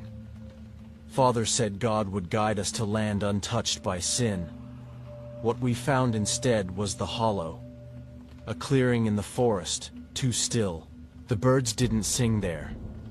The air hung thick, like held breath. A stream ran nearby, but the water tasted of copper and moss. Still, Samuel built a home there with his bare hands, and we called it ours. The first night, I heard it. A creak of floorboards not ours.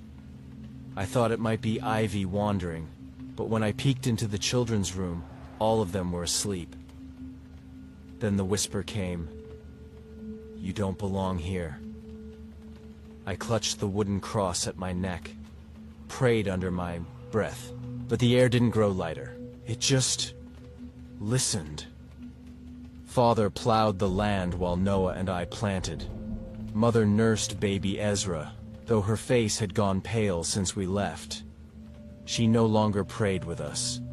She muttered to herself about the devil wearing human skin. One afternoon, I took Ezra outside to give her rest. The sun peeked out and I dared to smile. He laughed in my arms until he didn't. I blinked and he was gone. No wind, no sound. My arms were empty. My hands trembled as I called out, screamed, "Ezra! Ezra!" I ran, into the trees, into the nothing. I searched until my voice cracked and my legs gave out. But the baby was gone. That night, my mother slapped me across the face so hard I saw stars. "You let the devil take him," she whispered, weeping. "You were always the crack in the wall." Father said it was God's trial, a test. But even he looked at me with a softness that hadn't been there before, like guilt or fear. The children changed. Ivy and Silas began speaking to Ashenhoof, our black goat. They said he talked back, said he whispered secrets. I thought they were pretending, until I heard them one night chanting, "Ashenhoof knows, Eliza lied. She took Ezra to the woods to die. The crops rotted by the week. Every morning we found a new row blackened. Sometimes something would dig into the earth and leave deep claw-like furrows beside the fields. Father blamed the soil. But when we caught a rabbit, its eyes milky, its insides full of teeth instead of guts, he burned it without a word and didn't argue again. One night, I woke to scratching outside my window. Not an animal, not claws, nails. Slow, dragging, deliberate. I dared to look. There she stood. A woman. Pale, naked, smiling. Her eyes black as pitch. Her hands dripping red. Her mouth slowly mouthing my name. Eliza! I screamed. The others rushed in, but the window was empty. Not even footprints in the frost below. Father began building a cross in the yard. Said the land was cursed. But Miriam said no. I was cursed. I saw her, she told him. In the woods, covered in blood, laughing, with a black bird on her shoulder. She meant me. I hadn't left the house all day. Still that night, I heard the raven tapping. It perched outside the window, its beak hitting the glass in rhythm. 1, 2, 3. I covered my ears. Still I heard the whisper. You let him die. Let him be taken. Let us in, and we'll give him back. The twins began drawing things in the dirt. Circles. Symbols. Words that burned when I looked at them too long. Ivy told me Ashenhoof said they were prayers. But not to your God, she grinned. Noah tried to leave once. Said he wanted to find help, food, anything. He lasted till twilight. When he came back, his face was scratched raw, eyes wide, lips bleeding. He looked at me and said, I saw the devil, Eliza, and she looked just like you. He never spoke again. The last night of the first month, we lit. No fire. Miriam refused to leave her bed. Samuel sat sharpening a blade. The twins played in the dark, singing a song I couldn't understand. I curled up near the hearth, shivering, listening. Outside, in the woods, laughter. Female. High. Guttural. Wild. Ashenhoof raised his head, ears twitching. Then, with a bleating growl, he laughed back. I do not dream anymore. If I close my eyes, I see her. That woman from the trees, naked and pale, her black eyes gleaming like lantern oil. She waits, whispering my name from behind the bark of every tree. The forest is not just watching now, it is listening. Noah won't speak. He stares at walls, lips twitching, pupils shaking, as if there are spiders crawling inside his mind. I catch him mouthing something at night. I can't make out the words. One morning, he scratches a cross into the floorboards of our cabin, upside down. When I tell Father, he slaps me and says to keep my tongue from spreading Satan's lies. But that night, I find Noah outside, standing naked beneath the moon, arms out like a crucifix, whispering, she's under the roots now. She's waiting. The forest creeps closer. Ivy and Silas begin placing bones around the cabin. Animal bones, but not ones we've hunted. They say Ashenhoof taught them how to find them. I confront them. Ivy just smiles and asks, have you flown yet, sister? Father takes Noah and me into the woods to find herbs. Says the boy is sick, with something earthly. We walk for hours. Then I hear it, humming. Soft. Female. The same tune the twins hum. I follow it, heart pounding. I find a clearing with stones standing in a circle, moss-covered, etched with symbols like crooked claws. In the center, a tree. It's dead, but its bark pulses, like a heartbeat. I reach out. A hand bursts through the ground beneath it. I scream. Father pulls me back, but there's no hand now, no heartbeat, just Noah. His eyes rolled back, his body convulsing, foaming at the mouth. We carry him home. He doesn't wake that night. He doesn't wake the next. But on the third night, he opens his mouth and begins to sing. A lullaby I've never heard in a language I don't know. He dies that morning. Blood runs from his ears. His hands are curled into fists. Inside them, clumps of black feathers and earth. Miriam collapses. Her wailing shakes the cabin walls. Father says it's a punishment, that we failed another test. Miriam says I killed him. Again. This time, I don't deny it, because something inside me smiles. That evening, I find Ashenhoof staring at me, not blankly, knowingly. I whisper, "Did you do this?" He bleats once, then turns to walk into the woods. I follow. The air grows colder. The wind carries voices. I hear Noah call my name from behind a tree. I don't run. I walk toward it. Instead of my brother, I find a mirror nailed to the bark, cracked, aged, and within it, my face is smiling. But I'm not. The reflection speaks. "You want to be free, don't you?" I wake up at the forest's edge. Father is dragging me home, shouting scripture. He says I was gone for 2 days. Miriam won't look at me. The twins won't stop giggling. We bury Noah with a prayer. I say mine in silence. But something stirs. In the ground beneath the dirt. It doesn't feel like goodbye. It feels like a promise. At midnight, I hear scratching again. Not from outside, from beneath my bed, I lift the sheet. Nothing there. I crawl back into bed. Then I feel it, cold fingers around my ankle. I scream. Father storms in, but the room is empty. Miriam cries that I've brought the devil inside. She's not wrong. Ashenhoof stops eating, just stares at walls and hums. Yes, hums. I don't tell anyone, because I've started humming too. One morning, I find Ivy painting her face with blood. From a dead bird she broke open with her hands. Silas dances around her chanting, "Eliza's the key, Eliza's the lock. One more death and the tree will talk." I slap them. They laugh.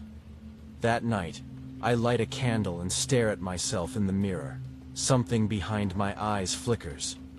I ask myself aloud, am I the witch they say I am? And a voice not my own whispers back, "Not yet, but soon." Father says tomorrow he'll build a prayer circle. Mother says tomorrow will burn me alive. The twins say tomorrow she comes. I think, tomorrow, I'll answer. The days no longer start with sunlight.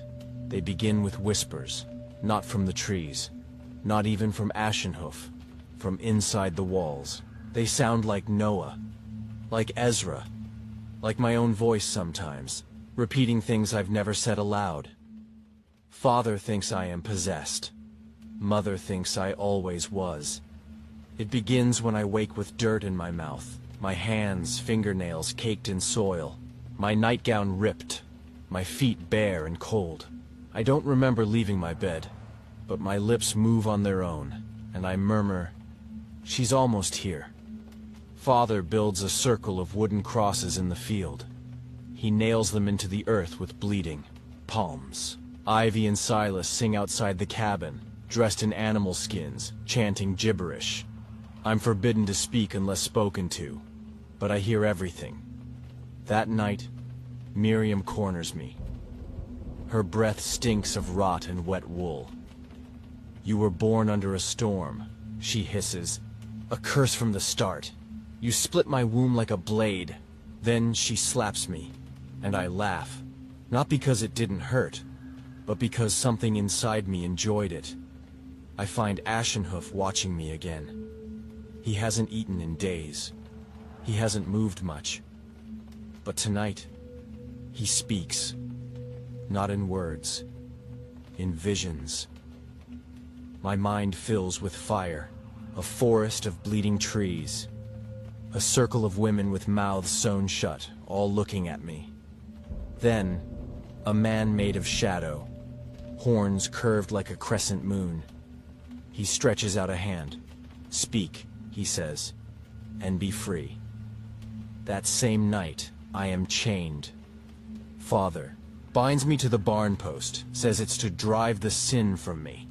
The twins are tossed in too, to keep me company, he says. Ashenhoof is in the corner, staring. The barn grows colder. The candle flickers out.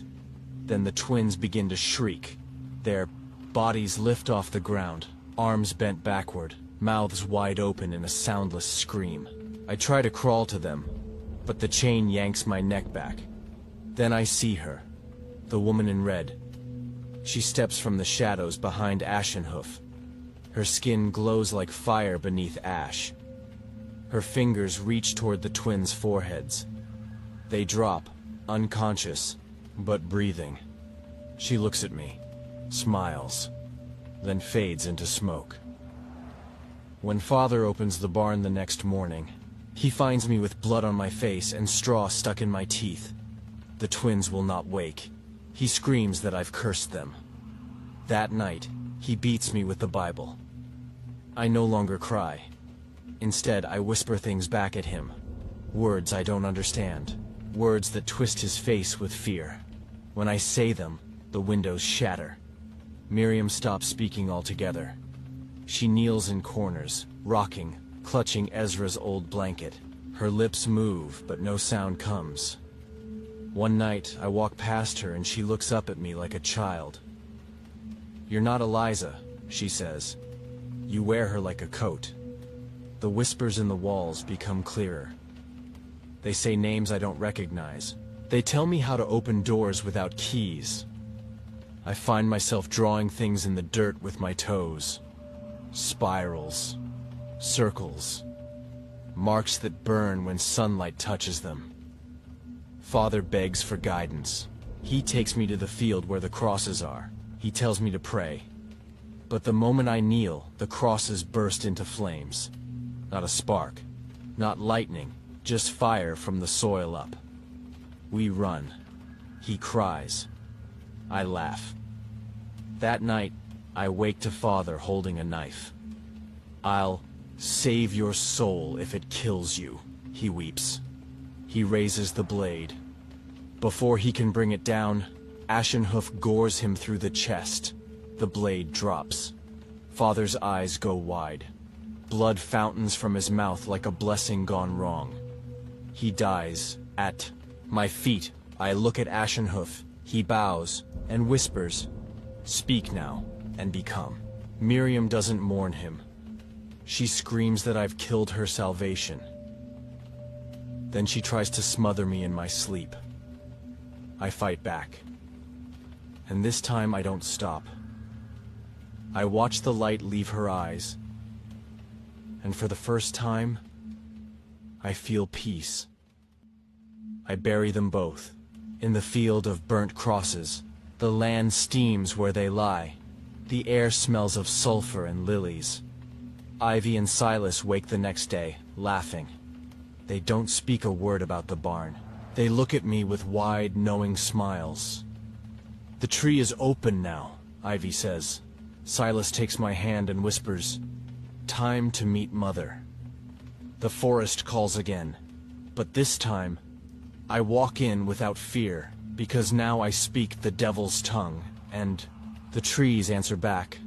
They say when you kill your own mother, the sky never looks the same again. They were right. The stars seem closer now.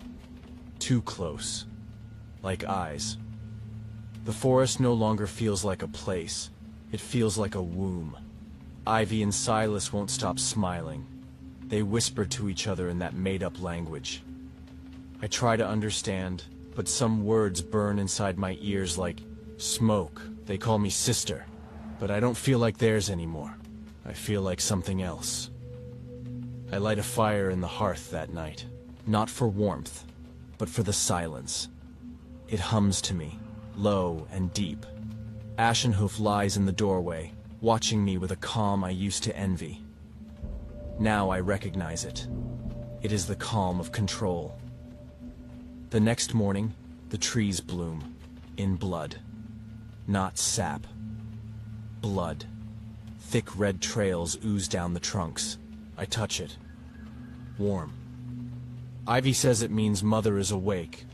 I ask them to take me to the tree, the one from the clearing. We go at dusk.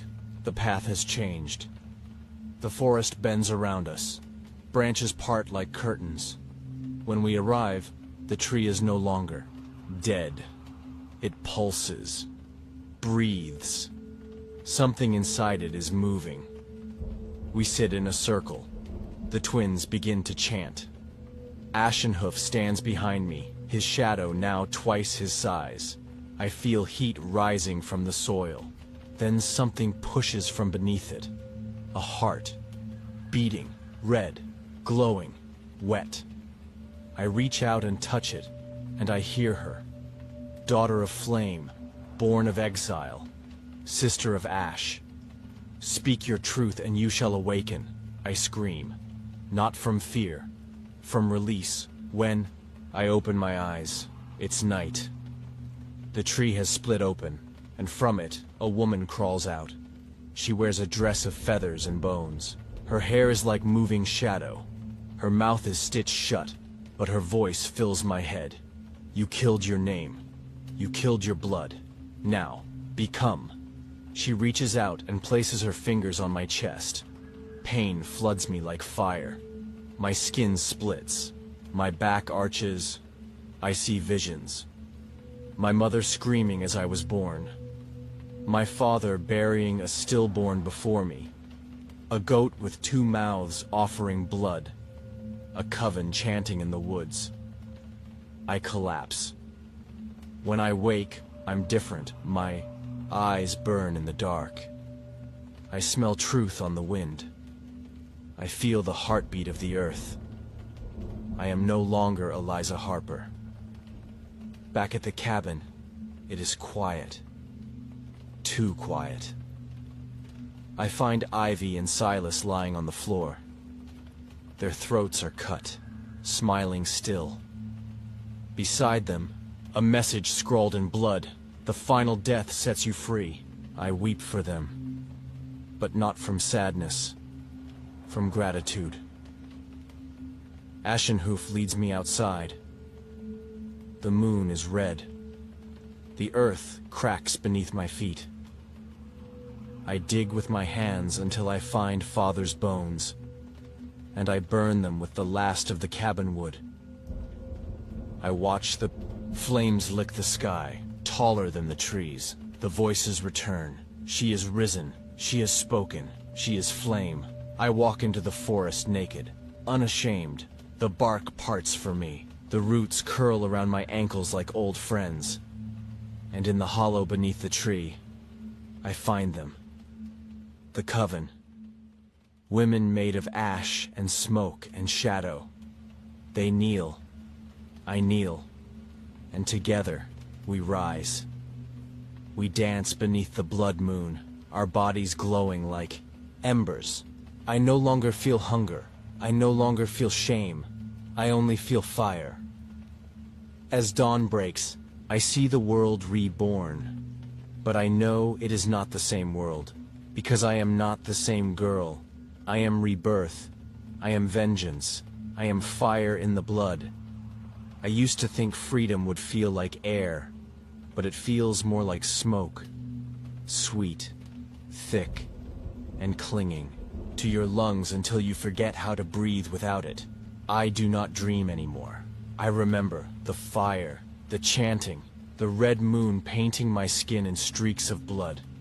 Those were not hallucinations. They were my birth. They call me many names now.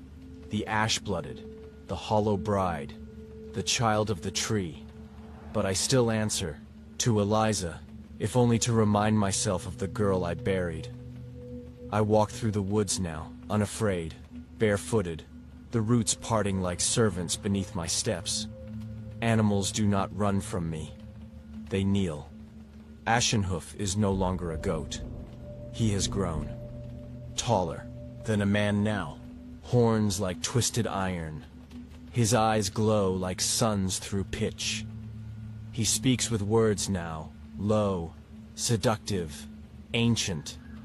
It is time, daughter. Time to claim the hollow. The coven teaches me. Each woman is a piece of something older than time. One has no tongue, but sings. One has no eyes, but sees. One has no hands, but still carves runes into bark with thoughts alone. They are not human anymore. Neither am I. We dance in circles every 7th night. Naked, marked, screaming into the dark. On the 9th night, I make my first offering. A lost traveler stumbles into the woods. A young man, sobbing, calling for help. I answer. He sees me, reaches out, and with a kiss, I drain his voice. Not blood. His voice. Now he crawls among the trees, mute, wild-eyed, our watchdog. I begin to write, in a book made of skin, my own memories, my spells, my sins. But the pages do not dry. They stay red. Always red. The hollow changes shape as I walk. One day there are 5 trees in the clearing, the next 12. Then a single one with faces in its bark. Faces I know.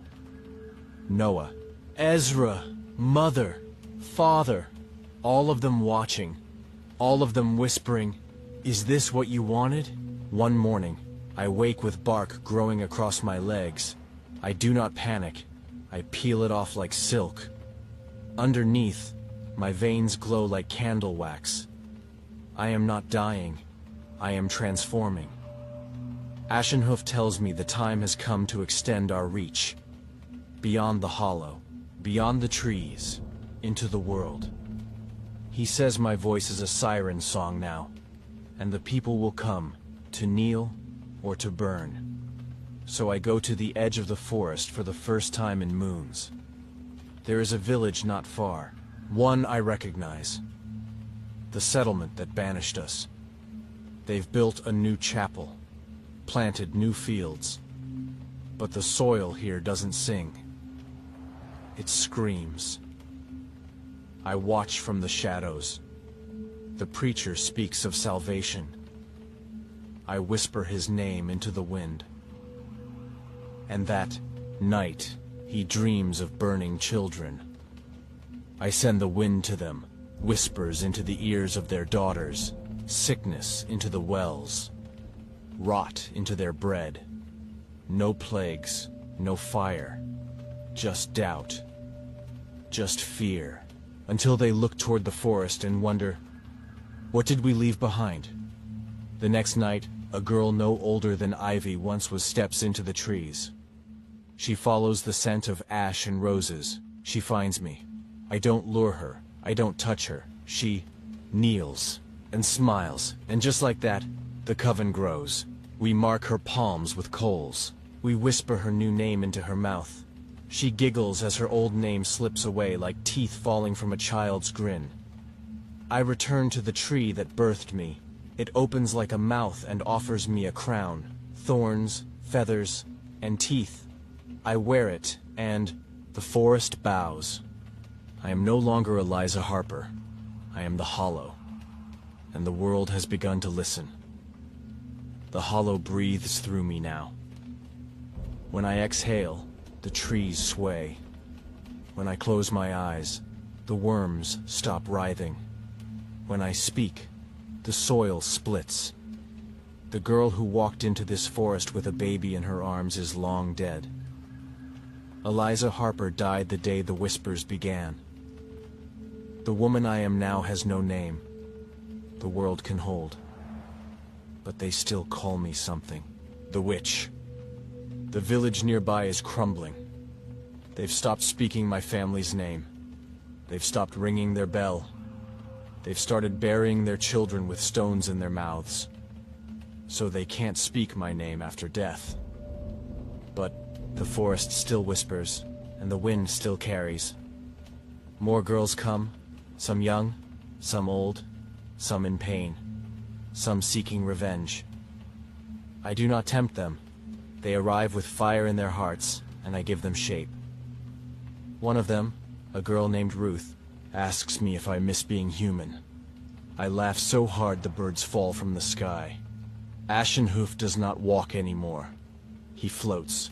His hooves leave no prints. His voice is deep now. Not a whisper, but a command. We are one. The tree at the center of the hollow has grown massive. Its bark glows red beneath the moon. Inside it are memories, not mine, but of every woman burned, drowned, exiled. Their names swirl inside me now. Sometimes I say them aloud just to hear the wind scream. One night, I see a child peeking into the woods, a boy, innocent, curious, exactly like Noah once was. I say nothing. I let the trees decide. They hide him for hours. When he stumbles out, he can't remember his own name. I leave gifts on the edge of the trees now. Teeth, nails, hair. Sometimes petals made from skin. The village sends back notes. Leave us be. God watches. Please. But the hollow has no mercy, and neither do I dream, if you can call it that, of fire swallowing the chapel, of the preacher hanging upside down from the rafters, of the bells ringing backward. And one day it all comes true. The sky splits open during a thunderless storm. The fields wither in hours. The birds take flight and never return. The villagers try to leave, but every path turns them back to the forest, to me. I stand at the edge as they beg, children in their arms, scriptures in their hands. I offer silence, then I raise one hand, and the ground eats them. Not a massacre, a reclaiming. The soil must be fed, and they were the roots of my exile. I walk their chapel alone the next day. Ashenhoof follows behind me, massive and crowned in shadow. I touch the altar. It melts. I return to the hollow. The coven sings for 7 days. On the 8th, I carve my name, not Eliza, but the true name I've heard whispered by the stars, into the heart of the sacred tree. It bleeds. Now travelers avoid this forest. Maps fade the land out. Weather shifts around it. Birds refuse to fly overhead. But still, some come. Some are called. And when they arrive, I greet them not as Eliza, but as the mother of the hollow. They ask me what I want. I say nothing. I only watch. Because I know the truth now. Every curse begins. As a girl, no one believed. Every witch was once a daughter told to be quiet. Every forest starts as a home, and ends as a warning. I am not the monster they made. I am the echo, the answer, the silence after the scream.